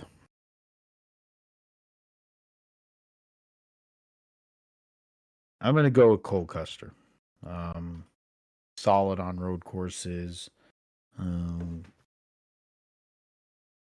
And it would be the last race for this iteration of the team on a road course. So I've been between two people in regards to who I was going to pick for wild card, but I will go and say Austin Green. And Green. Austin Green. A Green. Wild card. My choices to get knocked out of the current playoff standings if having bad day for one, and then getting into somebody else's stuff. And I think the cut line swaps. I think Allgaier gets in, Allmendinger is out, and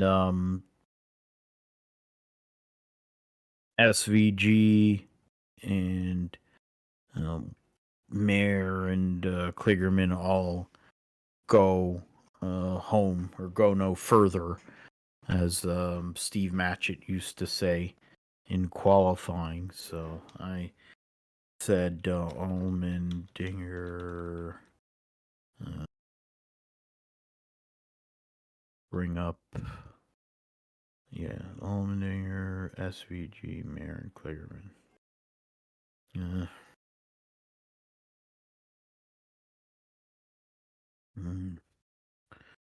Mayer and Klig.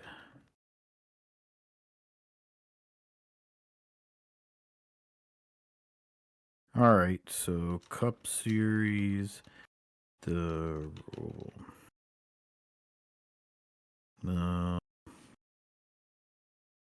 I'll get first picks here for the Roval. On the Cup side, you have 38 for 40. So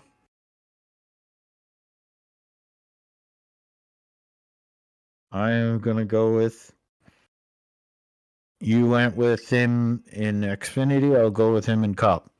He got screwed out at Chicago, where he probably had the fastest car at the racetrack, but Briscoe lost his brakes or slid and completely demolished SVG's car there. So I'm going to pick SVG to win in the Cup race on Sunday. VG to win.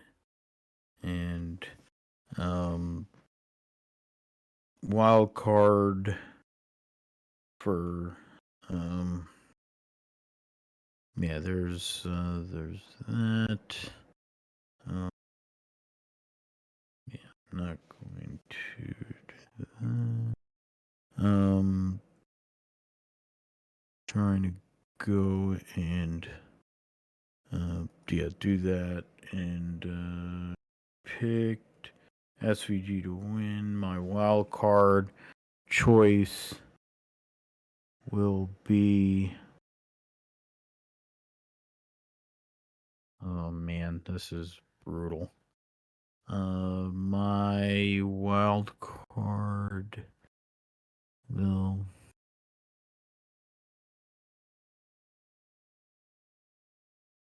I will take.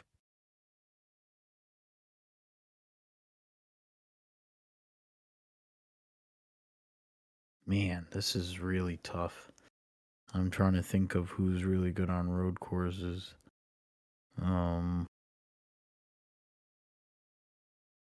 As a wild card too, not as the main player.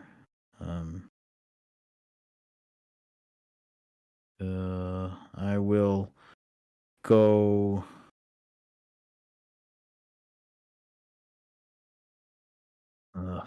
Damn it, this is brutal. You know what? I'll go with Gumby. Is that a I can't. No, I can't do that because he's still in the playoffs. Fuck. Um. Uh. You know what? I'll go with Christopher Busher there. What say you, Josh, on your picks? Oh yeah, I'm and Busher wild card. My cutoff. I was gonna go with Gumby, but he's still in the playoffs. The points after that race, yeah. Logano, as mentioned. Logano, Suarez, Cindric, Briscoe. Cindric, Briscoe, and Suarez are all pretty much in deep trouble. There's 3 drivers that are separated with similar amounts, so a lot more sabotage, as William Shatner would call it. So I'm going to say chalk to all of those drivers.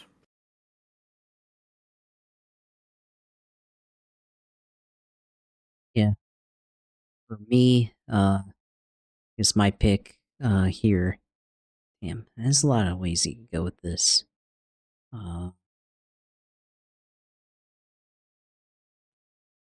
go with a non-guy. If you're gonna go with SVG, I'm gonna say that AJ Allmendinger repeats at the Roval from last year, and say that that's a pretty good pick. And I mean, I like the theme here we're going because, I mean, we're picking 2 road ringers, but also, I mean, this has got to be the first time in a while this has happened where, well, I guess since the 2022 opening round where nobody in the playoffs won any of the first 3 races because you had the first race Jones, then Bubba Wallace, and then Busher at Bristol in 2022.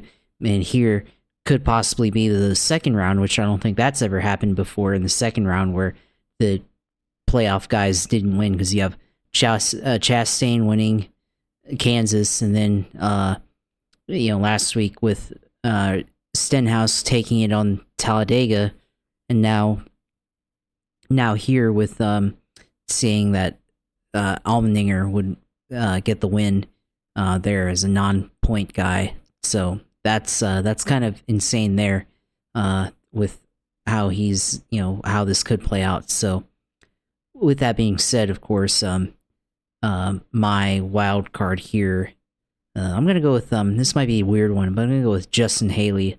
I think he's decently good enough. Like he's the guy. I mean, he's been interesting. I mean, throughout the years in the Cup Series, but I feel like he's got some road course talent in him that we haven't quite seen yet. He's ran with Rick Ware for a bit, ran with Colleague in the 31. Remember, street course race, did finish second to SVG there back at the street course. So I'm gonna say, yeah, he's a wild card here. Here with the 7, which looking good now. That's not wrecking every week there with Corey LaJoyce. So yeah, that's my wild card, and I think I'm gonna go with the same here with the eliminations. I'm gonna say it's unchanged. I don't think Logano can point his way into the playoffs or into the round of 8. It's going to be pretty tough for him. Suarez, hit or miss. Cindric, as much as he's good at road courses, just think it's too much of a deficit. And Briscoe, who, I mean, he has done it before, but I don't know if he can do it again here this Sunday. All right. Yeah. All right. So that's our picks. And I mean, before we move to your sim segment, I mean, there is one thing. The track changes. They made a change to the shoot, like the straightaway on they made the changes to the the straightaway to get to um it was literally on one of these pages. I saw all the um all the changes. They don't bother to put that there.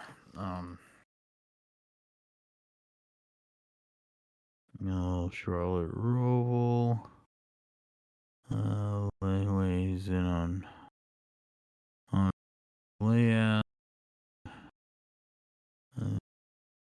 Got that. So in terms of the first four corners stay the same. Turn 5 is still kind of a sweeping right, but it'll go straight instead of through part of the loops into a harder, like, turn 6. And then they'll have a big tight hairpin turn 7 before they go and get through the all the issues and whatever. Then you'll have that turn 7 hairpin, which I forget who said somebody's going to ship it in the final restart to get that win over there, and will come into whatever fairness and rubbing versus racing that occurred. But there's that. So the bus stop on the back side was changed a couple years ago. They changed it. The bus stop at the final 3 corners. They changed that one. So we'll see what happens. Biggest change is from 5 all the way to 7. That was pretty funny. So what were your thoughts on the changes and how you think that will they affect the racing this coming weekend? I don't know. That's a good question.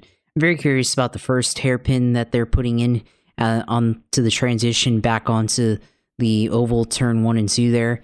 But overall, I don't know how much that's really going to change things going through that corner.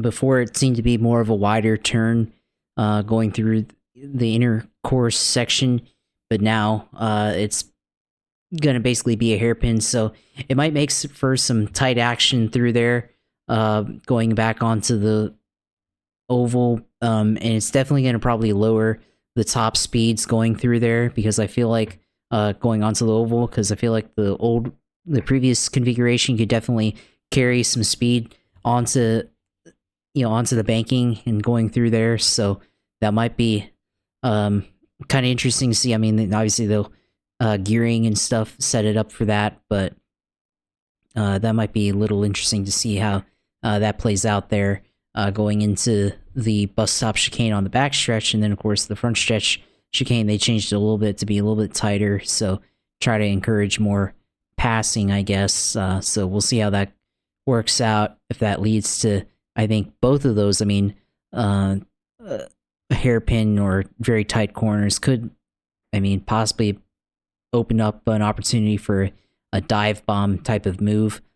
So we'll see how that plays out and how that affects the racing, especially the first one. They kind of bypass part of the inner loop and kind of keep it straight going into the first hairpin there, going back onto the oval. So that's gonna be interesting there, especially it's gonna be a bit of a higher speed section, I think. So We'll see how that affects the racing there, and if people take advantage of that, or maybe take too much advantage of that at the expense of other racers. So we'll see.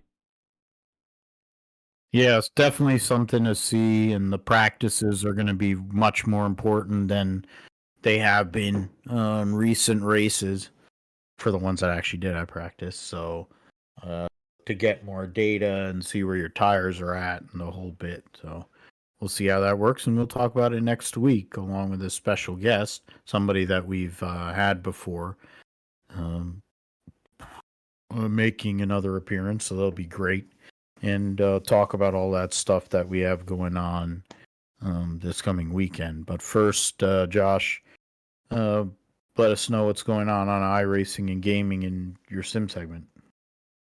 Yeah, of course. Yeah, iRacing here. Might have a little bit of time here this week to do that, but yeah, the obviously NASCAR Cup in Xfinity at Charlotte Motor Speedway, Roval here this week to be able to run on that. That should be fun. Running that.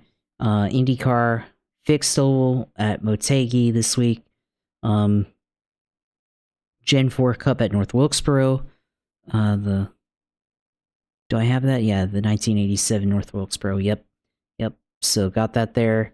Fixed IndyCar also at New Hampshire this week in the Formula License Fixed Series. So that should be interesting there. IndyCar iRacing Series. I don't know if they have any. I don't think they have any sessions. Yeah. Okay. Never mind there. But got that. So I think the main focus is going to be on the Roval here racing. Enjoy the Roval. They don't have the changes in yet that we just talked about, but still pretty fun to run on the Roval, in my opinion. It's an interesting track. I don't know if it leads to any good racing, but I certainly enjoy running on it there. Sports car this week ran or will be running looking like Lime Rock Park in the Mustang Challenge there. The Ferrari GT3 at Alton Park. You've got Production Car Sim Challenge at Enzo Dino Ferrari at Imola there. Advanced Mazda Cup at Nürburgring.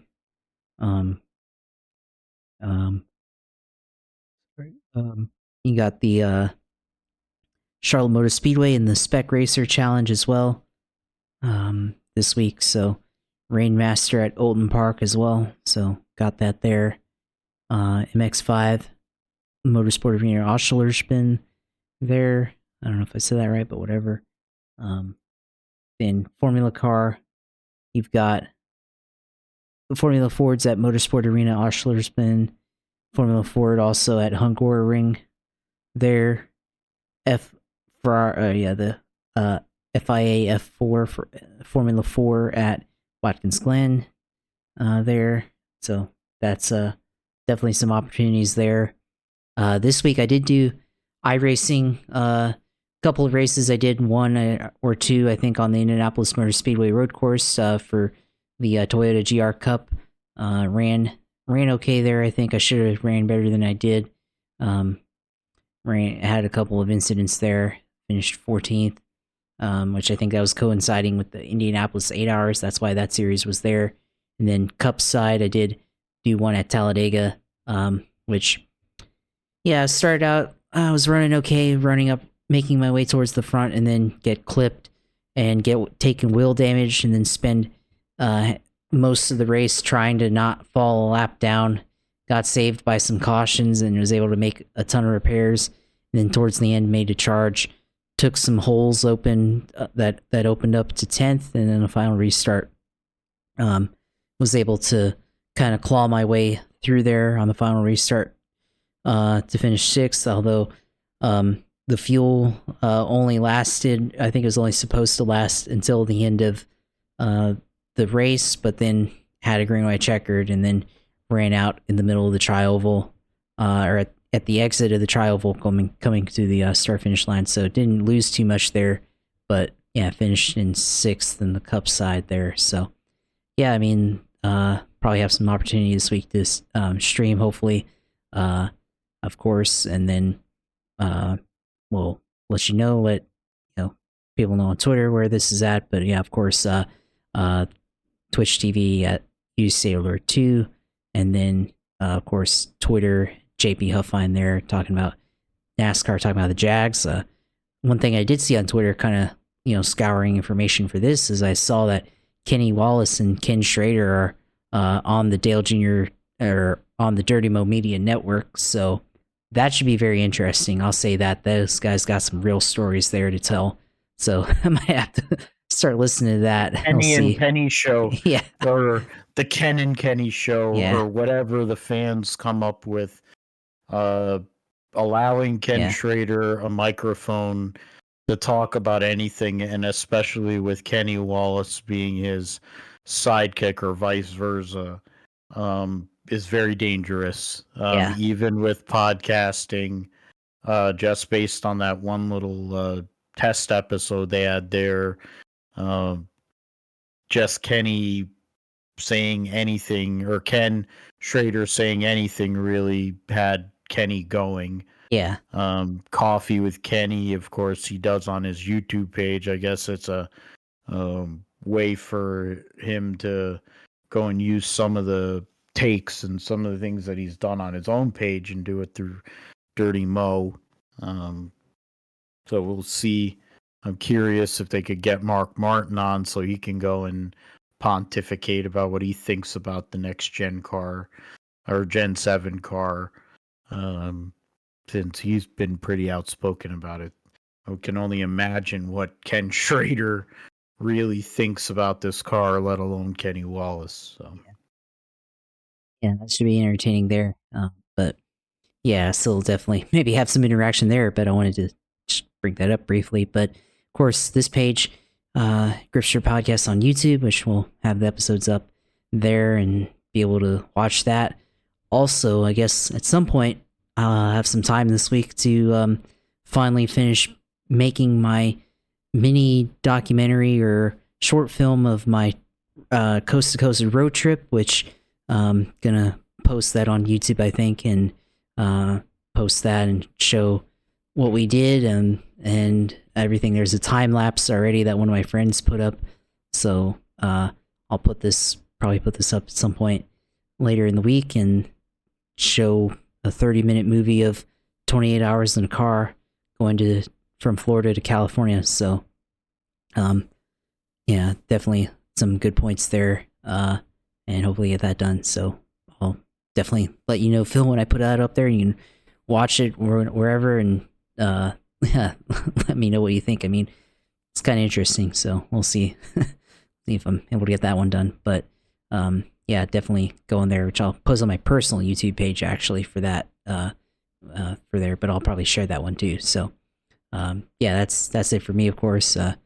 Definitely got a lot going on this week, of course, but we'll be able to get onto the Roval, and of course, I guess it'll be a little bit of an early day where I actually be able to watch the Jaguars and watch NASCAR without them overlapping each other, with the Jaguars playing in London this week. So be able to watch both the Roval and the Jags in full, hopefully on Sunday.